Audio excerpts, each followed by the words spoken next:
But I'm very happy to introduce to you the amazing panel members we have here for you today, sharing all their expertise and all their knowledge. We're going to start all the way to my right with Frank. Frank, thank you so much for joining us today. Welcome. So Frank is a co-founder of SmartMile, which is active in the Netherlands, Germany, and Finland. SmartMile is a smart parcel lockers software company. And essentially, they tackle that last mile delivery challenge, make it more sustainable and more efficient. So think about lockers where you can actually pick up your package at supermarkets like Lidl or Tesco. Not Right. Tesco, Tesco. So thank you so much, Frank. Really looking forward to the Finland angle you'll be bringing to the panel today. Then Great. moving on to Sjoerd. Hello, Sjoerd. Sjoerd is co-founder of Active Queues, about to be renamed to Tover. You heard it here first, people. So Tover's main product is Tover Tafel, aka Magic Table. Yeah, I got it right. Magic Table, which is a gaming system that really focuses on people with a severe cognitive disability, like children with autism or People with severe dementia. People with severe dementia. Thank you, Sjoerd. Of course, you're better at selling your own stuff than me. But I think it works really cool. We discussed about how it works. So it's a projector, essentially, that projects a game on a table. And it works with the parts of the brain that are not affected by those horrible diseases. So it really improves the quality of life. So thank you so much for joining us today here, Sjoerd. Look forward to hear about your journey. And then we have lady of the club, Tanja. Tanja, thank you so much for being here. Founder and growth hacker at GrowthHub. And Tanja is bringing experience to the table of the Israel tech that she brought to the Netherlands, and then from the Netherlands to Scandinavia. At some point, the company was active in 16 countries, including the Benelux, Poland, and Turkey. And now with GrowthHub, she is helping scale-ups to really launch and fly internationally. So very relevant for what we're doing here this week. So thank you so much for being here. And then last but not least, Vincent, welcome. I hope you're comfortable over there. Yeah? Good? Very comfortable. Good. So Vincent is co-founder and CEO of Findest, which is active in Finland, Sweden, and Denmark. So Findest is finds tech. It's an AI called Igor that helps R&D departments of, for example, ASML and Heineken to be more innovative, to really be at the cutting edge of what is new in innovation world. So thank you so much for joining us here today as well. So that's a lot of talking by me already. I'm going to hand it over to you. What I would really like to start off with is, what triggered you to go abroad to Scandinavia? Of all the places in the world you can go to, I mean, I'm a bit biased towards Singapore, of course. Why Scandinavia? Frank, let's start with your story. What was the trigger for you? Well, in the first place, my co-founders are Finnish and German. So Finland was an easy choice, but actually looking at what we do, we build a open and shared parcel locker network. And the market in Finland for us was very evident. The Finns are very used to pick up and return parcels at these locations, at lockers or stores, instead of receiving them at their homes. So for us, it was kind of a no-brainer. We needed to be in this country. At a certain point, we ran into a big partner and it gets started. So this was about 2 years ago when we started out. And since then we have been growing. And for us, it's like I say, it's a no-brainer. The country is very much ahead of countries like Netherlands or Germany when you look at pick up and return through lockers. Great. So it was just a great market fit, clear what the value add was. So then it's a matter of let's go. And already a Finnish co-founder, which there you go. Is an easy entrance. Nice. So Sjoerd, what was it like for you? So yeah. Tover, I'm just going to start using Tover so we can all get used to it. What was the starting point for Tover? Well, I didn't have a Finnish co-founder, but we were already active outside of the Netherlands in Belgium, a small part of Germany and the UK. But we got some requests from care homes that contacted us from Denmark, from Sweden, from Norway, said, "Oh, we saw Tovertafel online. We saw videos about it. Is it already available in our country? Can we buy it?" Which wasn't at that point in time. So I went through those countries, visit many conferences, fairs, and found wonderful partners there, distribution partners who represent Tovertafel locally. So nice. What I really liked about your story, which we'll dive into later, was really about how the expansion grew naturally by the countries that were looking over the picket fence in terms of what is happening over there. Give me some too. So we'll definitely dive into that more as well. Tanja, what's your story? What was for you the trigger? So I started in the Benelux. So I brought this Israeli and advertising technology to the Netherlands, and it went really well. And then from the Netherlands, we actually signed the biggest e-commerce retailer in Scandinavia, which was at that time Nelly. So and from that point, what I did is I got a lot of PR and a lot of attention in the media. And the way the business was done in Scandinavia was that it was through getting knowledge in the market, because we were everywhere visible. And so there was a no-brainer to go really in the market and open an office there from that point. Cool.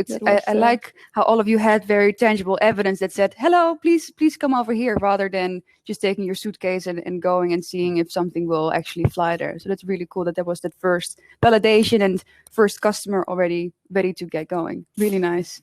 So then Vincent, you started in Denmark. Finland. Finland. Vincent started in Finland. Yeah. Tell us. We in the Netherlands had at one point about 70 customers, and then we thought we should go international. And then the first thing you think is, let's go to Germany or to Belgium. But we were like, it cannot be that those countries are the best in the world. So we did a big analysis with all factors which a country is important, and it turned out that Finland actually came out on top on all our factors. So they were very good at English. You could just go there. They decide easily. So if you have a good product and you can, with good arguments, convince them that it's a good idea, then they just buy it. They don't need to be friends first. So for us, we just went there. I went there only one day. So I bought a ticket and we went to 7 companies, and immediately 3 said, yes, we want to be a customer. So then we knew Finland is probably a good idea. Let's do that a couple of times more. Yeah, and what I really liked about your story, whereas most of the other companies have physical locations, you just take your suitcase and you rank up those frequent flyer miles and you just keep going up and down rather than having a physical office there. Yeah, so we just thought first, let's get 10 customers in Finland by just doing road shows. So going there for a week, visit 10, 15 companies, and then at one point we'll set up office. But actually it went so well just from the Netherlands and doing it by conference calls and flying there every month that it turned out that it wasn't really necessary. It would be good to do it, but it wasn't necessary yet. So that's why we kept doing it from Amsterdam. Nice. So the movements basically from first customer to next 10 customers took the same kind of approach. We just went there 3 times 1 week and then it was done. Talk about efficiency.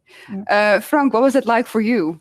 Moving from getting your first customer and then also really getting to those next 10 customers, did it take a different kind of approach? What was it like for you? Well, having physical office, of course. Yeah, we started out actually participating in an accelerator program of a big bank, OP Bank. And that's where we ran into Kesko. It's a big retail chain supermarket chain in Finland. So they became our first partner, and that's how things got rolling, actually. We are building a network. We're building an infrastructure, and we run this network, so we need the boots on the ground in Finland. So we do have an office. Actually, we have 2 offices, and we have a team in Finland, mostly Finns.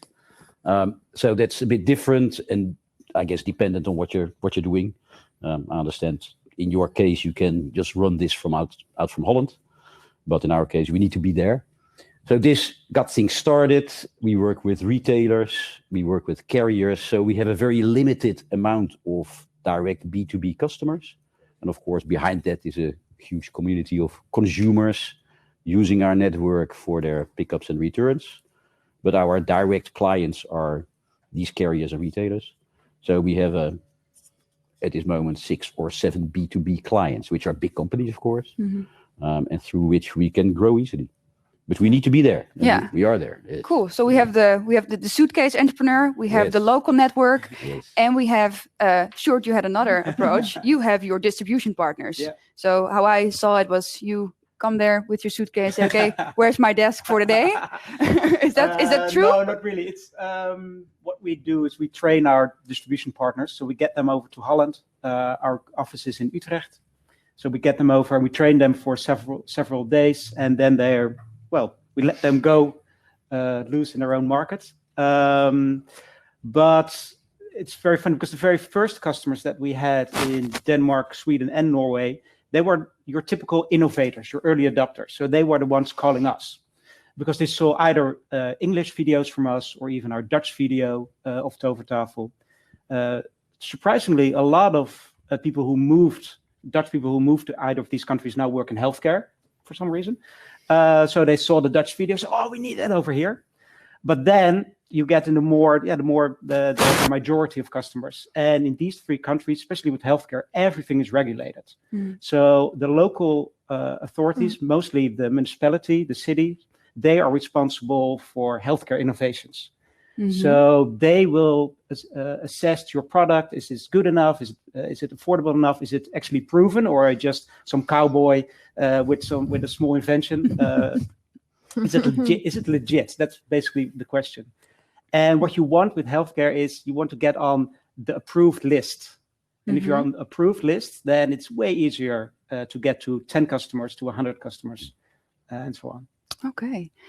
Wow. Okay. And that is health tech specific, or do you also see in other cases if you get in a certain list or if you come through a certain accelerator? I can only speak from my experience with healthcare. I've got no idea how it is in other industries. But what I saw, maybe, I don't know how it's with the rest of you, but of course it's always in business, but honesty is extremely important in these countries.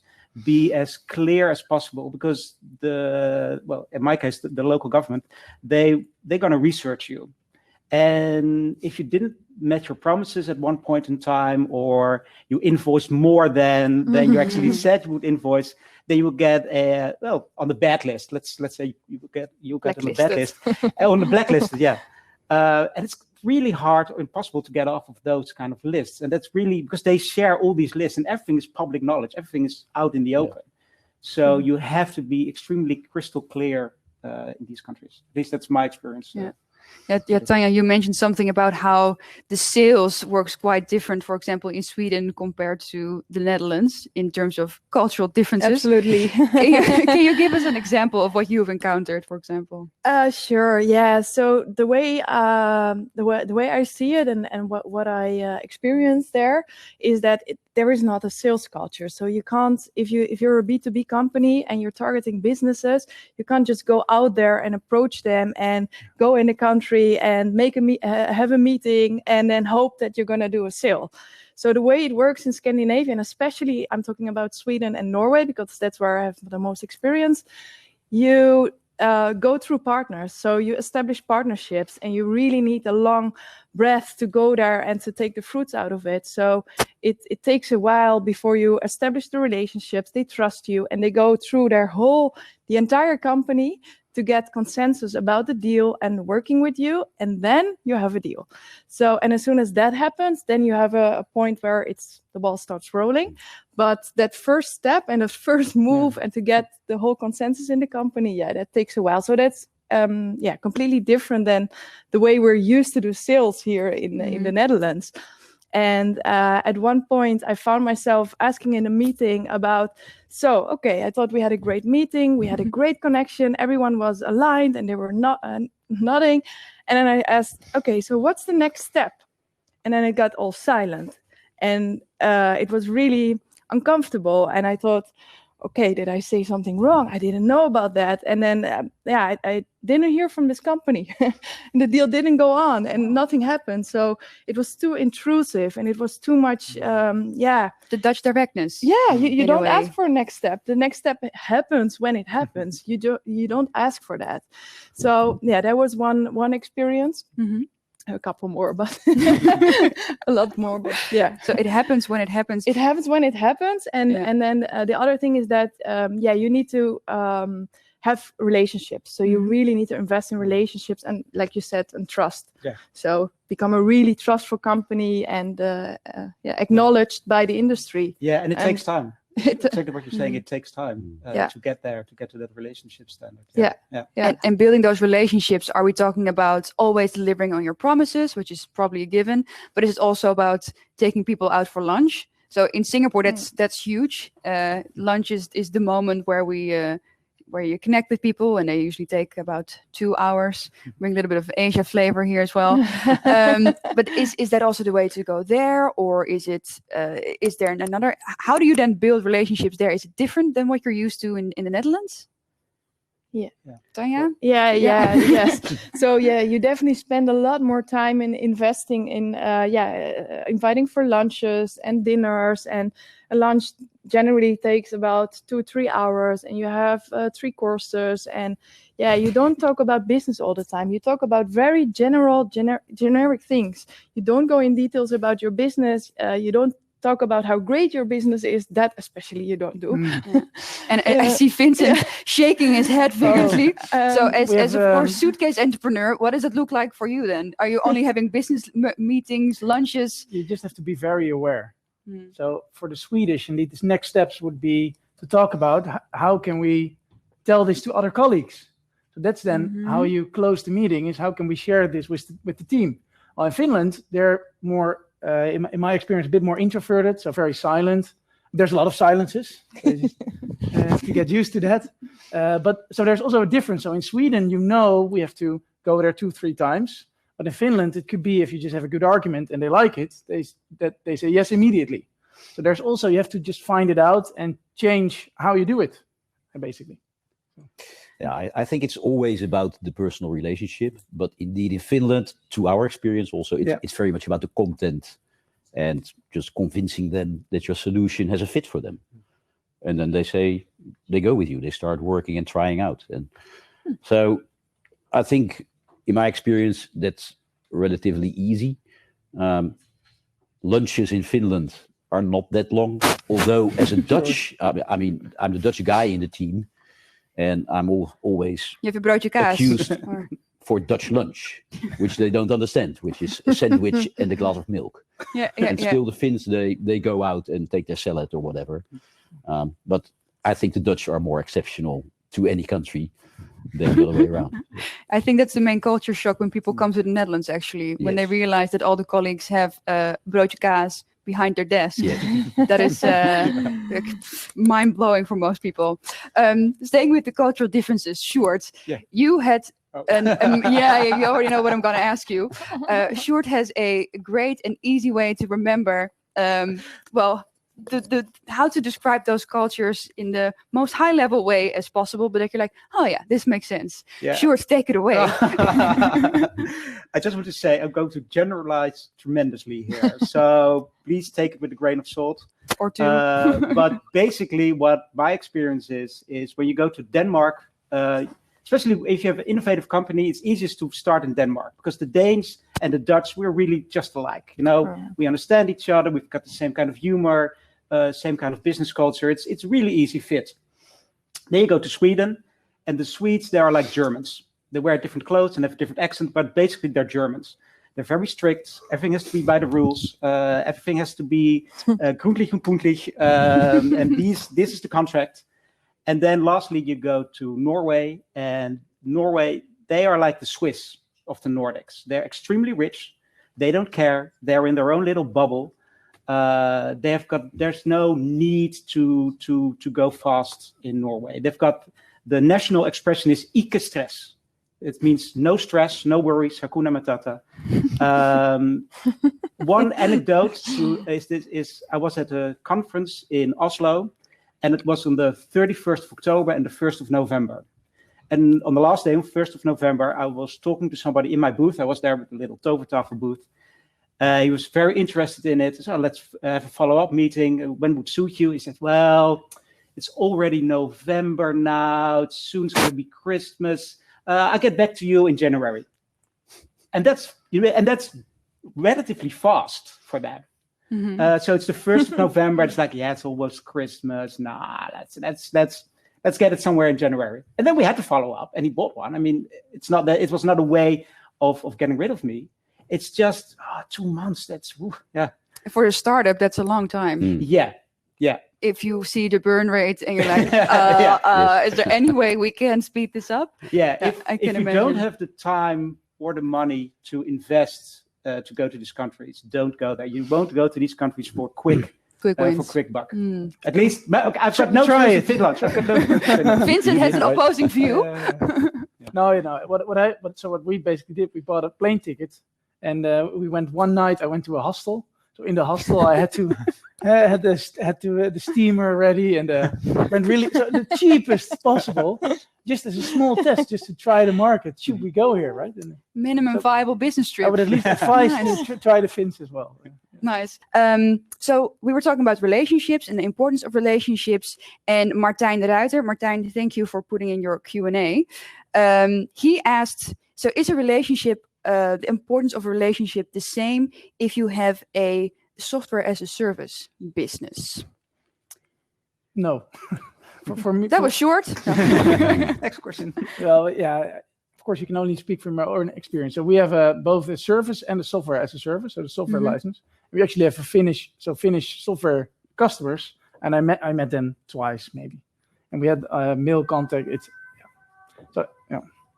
You don't need to build a relationship in our case as a software as a service in Finland.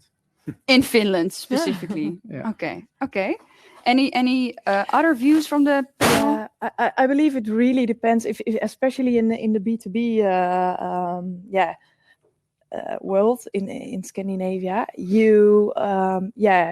It's all about once you establish the relationship, they remain a customer for a long time. So a decision is not made overnight, and that process. So depending on what kind of software as a service, but I think that is the logic behind it. So if you sell something and you have to make a long-term decision, then relationship gets more important, obviously. Yeah. And when you have a cracky product that needs a lot Of course.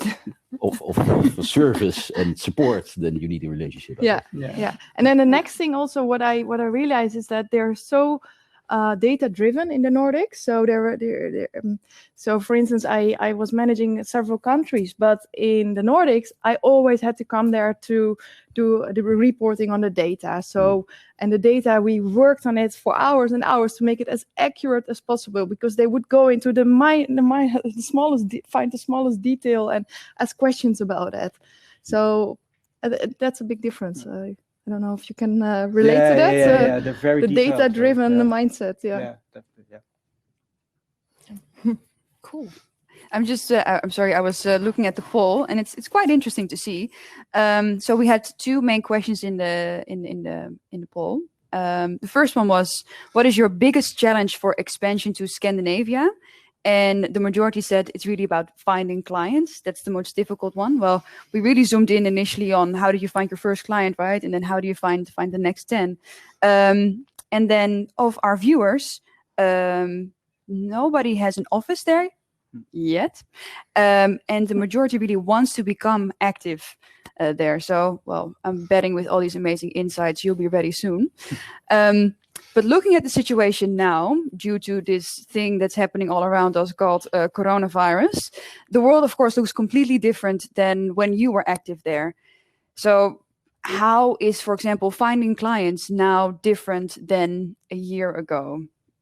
Frank, what is your take on that? I think it's much more difficult. Mm-hmm. We went to events, participated in programs, and that's where we needed partners. We met them, clients. So now when you can't go there and you have to do that remotely, you can still hook on online programs. I mean, Slush is a big thing in Finland. There's a big event, Slush, which is a startup investor partner event, big thing. Mm-hmm. And of course, they still do online stuff right now. So I would recommend to connect to those kind of events and organizations. There's Arctic, there's Slush.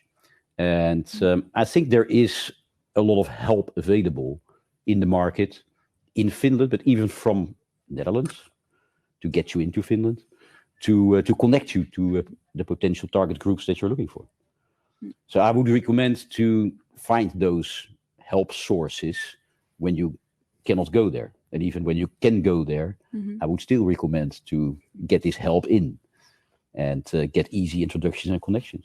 Yeah. So you're saying it's mostly more difficult because those physical contact points that you used to have are not available right now. Right now. Is it also still that people are waiting for it to go back to normal, or has it dawned on people that we need to look for a new normal? And are people opening up to LinkedIn messages, for example?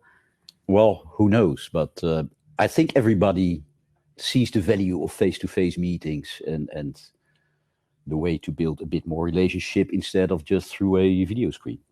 So, but yeah, it is the new normal, and we have to find ways to deal with it.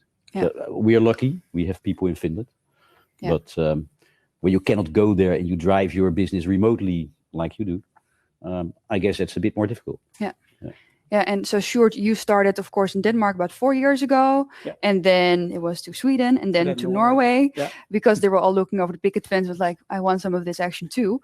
Would you do it the same way again if you would start today? Yes and no. Well, our main challenge is that all the care homes are locked down.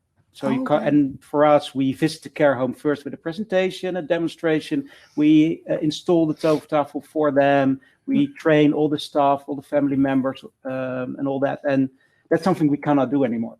So we are now doing that remotely, which works surprisingly well in the Nordics because they're very much used to do things remotely, especially Sweden and Norway, and I assume Finland, because the distances are so fast over there. I mean, big chunk of the population live in the big cities, but anywhere else, you have to drive for 1, 2, 3 hours to get anywhere. So they're used to doing things remotely.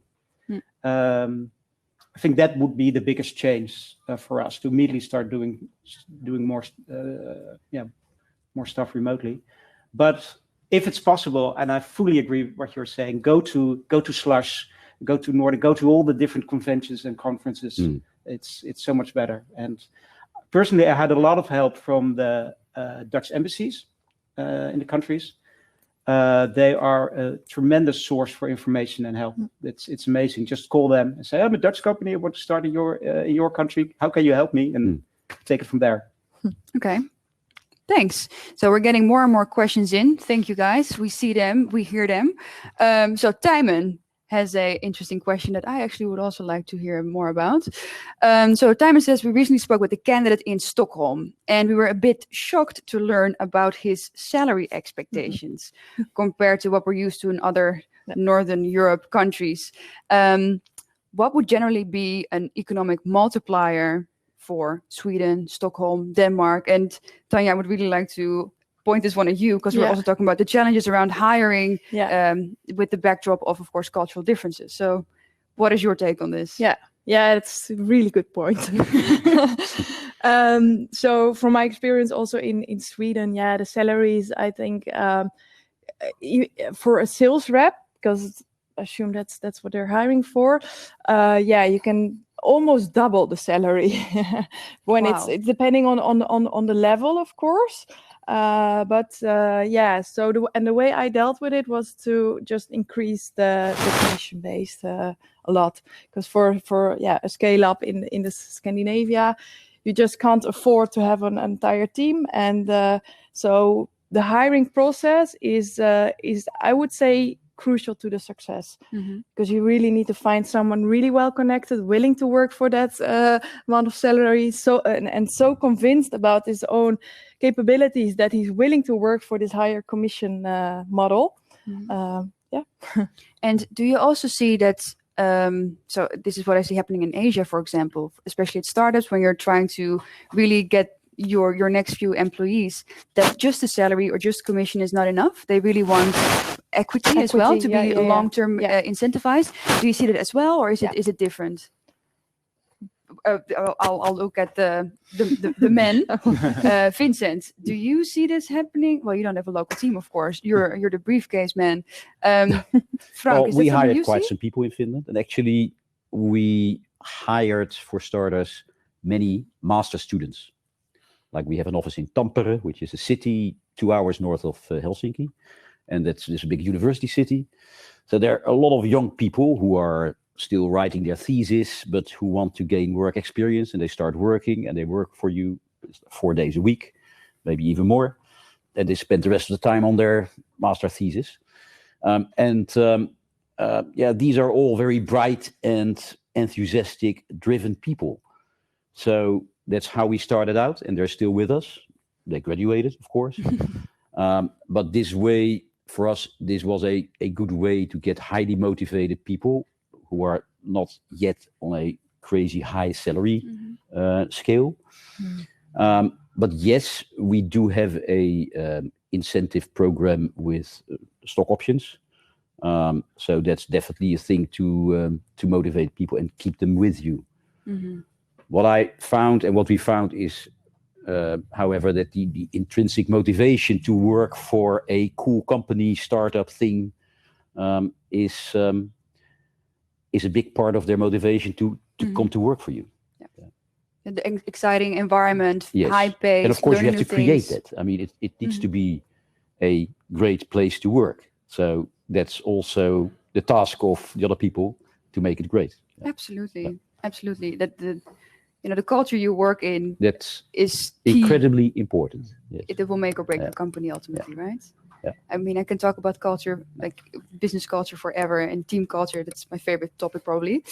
So we're getting so many questions in, which is really, really cool. So we're probably going to take a little bit of extra time because I see we're already nearing the final 3 minutes of this conversation. But guys, you're so popular. It's just the DMs are sliding in here. So one thing we also talked about before was that, again, also from the cultural perspective, Martijn is asking. So for German-speaking, German is very important. Having a native to interact with. So I think Sjoerd, I see Vincent already shaking his head no, and I see and I remember from Sjoerd he was like yes. So we're going to have some opposing views here. Vincent, what is your experience? So our customers are very highly educated, so they all did a master's, and so their English is very, very good. So it's the same as the Dutch English. So for us, it turned out that English The was same just, as the Dutch English. Dutch English. No, but for us it was no problem at all. I'm sure they would like us to speak Finnish or Swedish or Danish, but if your market segment is the highly educated, so they're the corporates, then it's no problem at all, in my experience. Yeah, and well, Frank, I know that you have your Finnish co-founder. is just an incredibly impossible language. It sounds elfish almost. So I speak 3 words Finnish, and I gave it some effort, but But you have a business partner. yes. That's So Finnish. we have Finnish people and a Finnish business partner, founder, so that makes it easy. Yeah, But I would say in Finland it's quite easy to get along with English, also. Yeah, and Sjoerd, you had some experiences there. Our direct business partners, our distribution partners, everything goes in English, and their English is tremendously good. But in care homes themselves, so the care workers, it's so much easier for them if they meet somebody who speaks Swedish to them, or Norwegian or Danish. And also we translate our products and all the games that we have. Everything is translated and localized. Yeah, of course. But you see that everywhere. That's not something specific for the Nordics. Finnish people like to buy something from another Finn. A German wants to buy something from a German. A Dutch man wants to buy something from another Dutchman. So you have that everywhere. Yeah, and this is of course a really interesting angle as well, where you have, of course, in the B2B setting, the person buying something may not be the person also using it. So you need to really make sure that it fits the local context and the language and the culture. Tanja, what was it like for you when you set up your team in Sweden as a Dutch person? Did you feel any friction, or we just discussed some of the cultural differences that you encounter day to day? Yeah.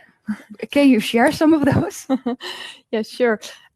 So in terms of language, no, of course, like you all said, so everyone speaks perfect English, but there are some major cultural differences, and most of it comes down to the Swedes are very strict and very well organized, and they tend to come in the office really early, and some of them have even gone to the gym before 8 o'clock, and they dress up really tight and well, and and then lunchtime exactly at 12 o'clock everybody closes down their laptop, and then the next, when they go home, everyone is okay, it's 5 o'clock, and they all go home, and very well organized, so to say. And I'm not that way. So I had to really adjust myself, especially leading a team there. As an example, you have to set the example. And when you're used to a more open working culture, and your team is not, that gave some friction. So that way, Good to be aware of. Exactly. Thanks for sharing that. Vincent, this is one for you from Jeroen. Jeroen says, we're selling a SaaS product. Do we need a different pricing for Scandinavian countries? It was one of our reasons to go there, because we knew it would be even cheaper there with our same prices. So we, of course, so if for example, in Denmark, you have a different currency, so you change it a bit, but we kept the prices roughly the same, and it just made it easier to buy for them. But I think you could even try a higher price level, because it's just, everything is like a bit more expensive, like 20% more expensive than here. So you could try to make it a bit more expensive for a SaaS. We keep the prices the same. Okay, clear. Tanja, I think this is one for you, as this is really also about advertisement. I hope I'm not putting you on the spot. Ruben is asking, can you have the same English marketing strategy when it comes to ads or content or social media for the entire Nordics, or do you need to make it more tailor-made to a specific country? Is that something that was within your field? Yes, I mean, so language-wise, it should all be customized in the local language. Okay. You can't No get away English, with English, yes, because it's you obviously you want to be really in the country, so it should be customized. Yes. Okay, so Ruben, Google Translate all the way. I don't know what your business is exactly, but so I was running an ad tech company, and we were doing personalized advertising on all major networks and all publishing networks. So and everything was really localized in the local language and business and brands, everything. Yeah, So. it makes sense, right? You want to feel like it is directed specifically at you. Yeah. No, that makes sense. So Ruben, personalization is the way to go. And localization. And localization. We are way over time, and I see Julia moving. I see Lou making hand gestures. One last question. In one sentence I will go by every one of you. I'll start with you, Vincent, so you can start thinking about it already. If there was one thing you would tell yourself, if you would go back in time, knowing what you know now, what would you say to yourself? Do it now. Do Okay. it sooner. Just as smallest test as possible and do it now. Cool. Tanja, what about you? I would say take it easy. And be patient and invest in the market, definitely. Cool. Sjoerd? It's not one Yeah, that thing, was but- exactly what I was going to say. You're so aligned. We're so aligned. Don't expect a quick win in the Nordics. Take your time, but it is worth it. But because it is definitely worth it. because they will be Yeah. loyal to you, your customers, Yeah. until the end of time. That's Exactly. And then finally, the last wise words from Frank. Find your first client. Find your first client. Thank you. So with that, ladies and gentlemen, on the other side of the line, we're wrapping up the final panel of this amazing session. So thank you so much for joining us today. If you have any other questions, I'm pretty sure you can reach them via LinkedIn, for example. Thank you so much for joining, and hope to see you again.